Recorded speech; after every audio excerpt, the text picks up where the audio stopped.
Friends ఇవాళ మామిడికాయ పచ్చి చేప ఇగురండి. చూడండి మా అత్తయ్య గారి స్టైల్లో చాలా బాగుండిద్దండి. కర్రీ సూపర్గా ఉండిద్దండి. వీడియో మొత్తం చూడండి, వీడియో స్క్రిప్ట్ చేయకండి, చాలా బాగుండిద్దండి. కర్రీ మాత్రం అదిరిపోయిద్దండి. చూస్తుండండి ఫ్రెండ్స్. హాయ్ ఫ్రెండ్స్, అస్సలం వాలేకుమ్. Welcome back to our YouTube channel. Friends ఇవాళ ఒక న్యూ రెసిపీతో వచ్చేసానండి. ఈవిడ ఏంటి ఎప్పుడు చేపలే చేస్తారనుకుంటున్నారా? కాదండి, ఇవాళ ఒక కొత్త వెరైటీ అండి. ఇప్పుడు ఈ సీజన్, ఎండాకాలం సీజన్ అంటేనే మనకి మామిడికాయలండి. నేను ఇవాళ మామిడికాయ వేసి చేప కర్రీ చేస్తారండి. అది మా అత్తయ్య గారు చేస్తారండి. ఆవిడ స్టైల్లో మాత్రం సూపర్గా ఉండిద్దండి. మామిడికాయ చింతకాయలు చేస్తారండి, మామిడికాయ చింత చిగురు చేస్తారండి, అన్ని వెరైటీస్ చేస్తారు ఆవిడ చేశారంటే అసలు మామూలు దిమ్మ తిరగదండి. చాలా రుచిగా ఉండిద్ది. కర్రీ మొత్తం చూడండి ఫ్రెండ్స్, వీడియో ఎండ్ దాకా చూడండి, వీడియో స్క్రిప్ట్ చేయకండి. చాలా బాగుండిద్దండి. మామిడికాయ చేపల కర్రీ అంటే అసలు నోట్లో నీళ్ళు వచ్చేస్తాయండి, అంత టేస్టీగా ఉండిద్ది. చూద్దాం దాని ప్రాసెస్ ఎలా ఉండిద్దో. ఫ్రెండ్స్, కర్రీ చేయడానికి బాండి పెట్టుకున్నామండి. అందులో 2 స్పూన్స్ ఆయిల్ వేసాం. ఇప్పుడు ఉల్లిపాయ పచ్చిమిర్చి వేయాలండి. ఉల్లిపాయ పచ్చిమిర్చి అనేది బాగా మగ్గాలి.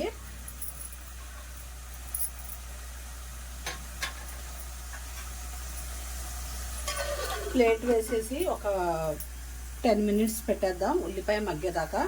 నేను చెప్పాను కదండి, Tata salt, Himalaya rock salt అండి. ఇది వాడితే మాత్రం బీపీ షుగర్ మొత్తం నార్మల్గా ఉంటాయండి. బీపీ షుగర్ వాళ్ళకి ఇది బాగా పనిచేస్తుందండి. ఇప్పుడు చేపని మనం మ్యారినేట్ చేసుకుందాం. కొద్దిగా సాల్ట్, కర్రీకి సరిపడా సాల్ట్ వేస్తారండి. కావాలంటే మళ్ళీ చెక్ చేసి వేసుకుందాం. పసుపు,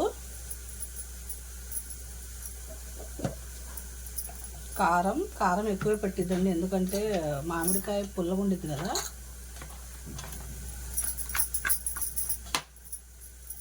ఇది మా అత్తయ్య గారు చేస్తున్నారు ఫ్రెండ్స్. Like, share, subscribe.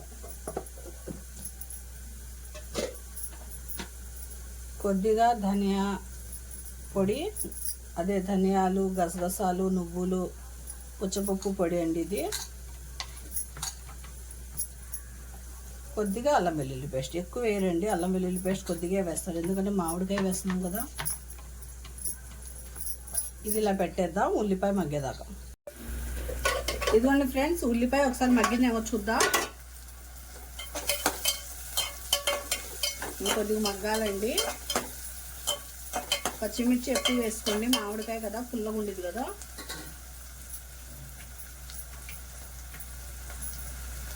ఇంకొద్దిగా మగ్గాలి ఉల్లిపాయలు కూడా కొద్దిగా వేసుకోండి మసాలా, ఎందుకంటే ఉల్లిపాయలు ఫ్రై అవుతే బాగుండిద్దండి మసాలా.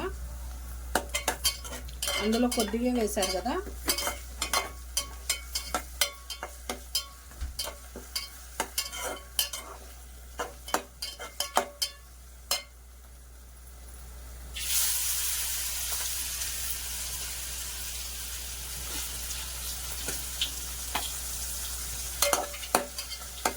ఉల్లిపాయ కొద్దిగా ఫ్రై అవ్వాలండి, పచ్చివాసన పోవాలి మనకి. ఇప్పుడు చేపలు వేసేద్దాం. ఉల్లిపాయ ఫ్రై అయిపోయింది కదా.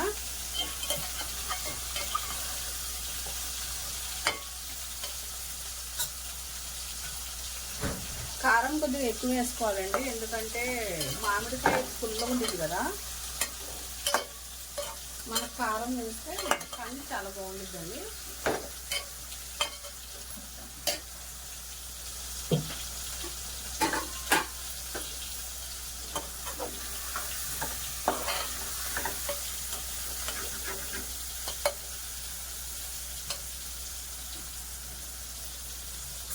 నీళ్ళు వేసేద్దాం. ఒక గ్లాస్ నీళ్ళు వేసుకోండి. ఇప్పుడు ఒక గ్లాస్ నీళ్ళు వేసుకుని ఈ మూత వేసేసి ఒక 10 మినిట్స్ ఉడకనిద్దామండి. ఇది కొద్దిగా ఉడకాలి. ఉడికిన తర్వాత అప్పుడు మనం మామిడికాయ వేసుకోవాలి. ఇదిగోండి ఫ్రెండ్స్, ఇప్పుడు చిన్న మంట మీద ఒక 10 మినిట్స్ పెట్టేద్దాం. ఇది కొద్దిగా ఉడకాలండి కర్రీ. ఉడికిన తర్వాత అప్పుడు మనం మామిడికాయ వేసేద్దాం. ఇప్పుడు కొద్దిగా ఉడికింది కదండి, ఇప్పుడు మనం మామిడికాయలు వేసేద్దాం. వేసేసి ఒకసారి బాగా కలిపి స్విమ్ చేసేద్దాం అండి. ఇప్పుడు మామిడికాయ వేసేసాం కదా, ఇప్పుడు స్విమ్ చేసేద్దాం. ఇది ఒక 10 మినిట్స్ బాగా ఉడకాలండి. మామిడికాయ కొద్దిగా ఉడకాలి కదా, సిమ్ చేసేసి పెట్టేద్దాం. ఫ్రెండ్స్, ఎంతో ఎమ్మీగా ఉండే చేపలు మామిడికాయ ఇగురు రెడీ అయిపోయిందండి. ఎవరు చెప్పారండి అసలు? టేస్ట్ అయితే మాత్రం అద్దిరిపోయింది ఫ్రెండ్స్. తింటే అస్సలు వదలరండి. సూపర్ రెసిపీ అండి. చూడండి మొత్తం వీడియో. ఫ్రెండ్స్, నా రెసిపీస్ నచ్చితే ఒక లైక్, షేర్, సబ్స్క్రైబ్ చేసుకోండి ఫ్రెండ్స్. ఎంతో ఎమ్మీగా ఉండే మామిడికాయ చేపల కర్రీ రెడీ అయిపోయిందండి తినడానికి. సూపర్ రెసిపీ అండి. Bye friends.